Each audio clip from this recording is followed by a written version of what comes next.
তো দেখো আজকে আবার একটা ছোট্ট ভিডিও নিয়ে তোমাদের কাছে চলে এসেছি। আজকের হচ্ছে রান্না করতে হচ্ছে তোমার ভেন্ডি আর আলু দিয়ে পোস্ত।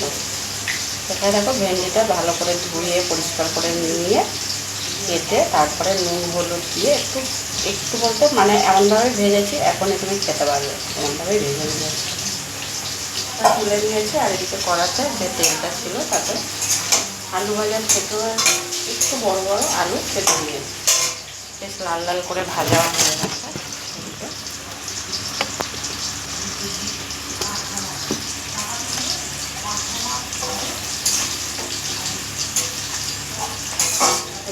তাই আলুটা কিন্তু সিদ্ধ হয়েও গেছে।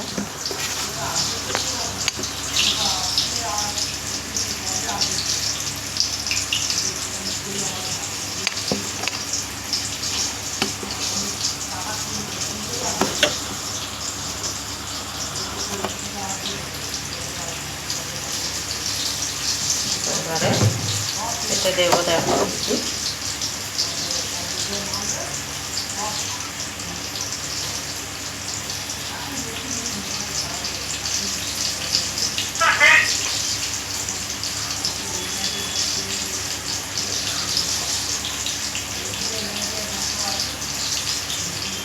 দেখো আলুগুলো কিন্তু খুব ভালো করে ভাজা হয়ে গেছে। এবার আমি এতে দেবো তোমার স্বাদ মতো নুন দিয়ে দিচ্ছি,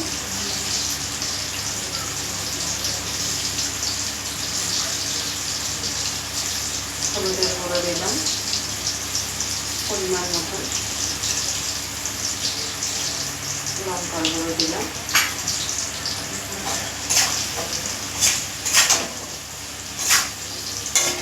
আলুটাও কিন্তু খুব ভালো করে সিদ্ধ হয়ে গেছে।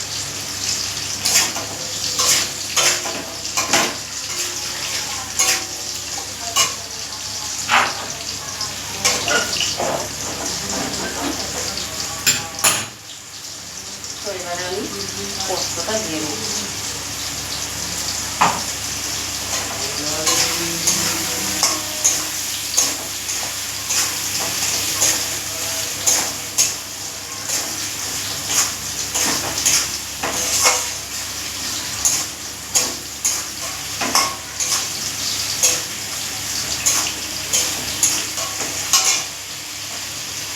ভেন্ডিগুলোকে দিয়ে দিলাম।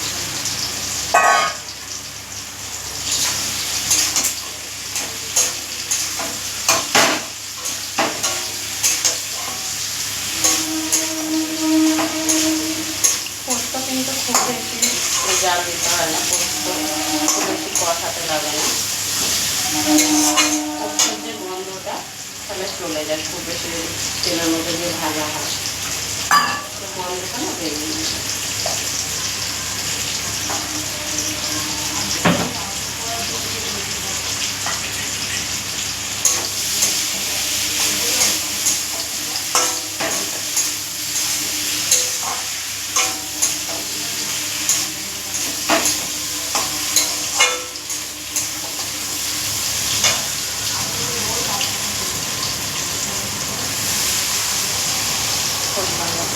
জল দিয়ে দিলাম।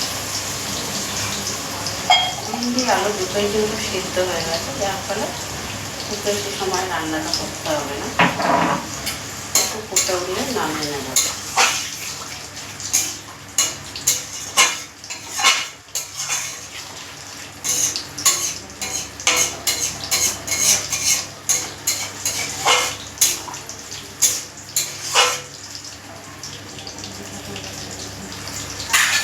দেখো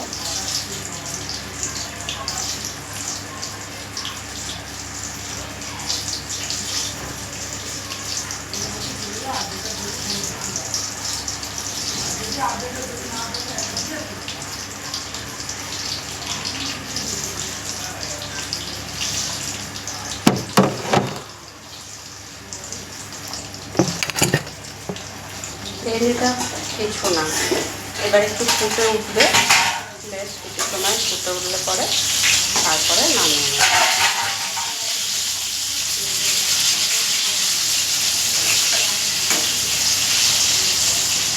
একটু ফুটে উঠলে মোটামুটি একটু ঝোলটা কমে যাবে, তারপর নামিয়ে নেব।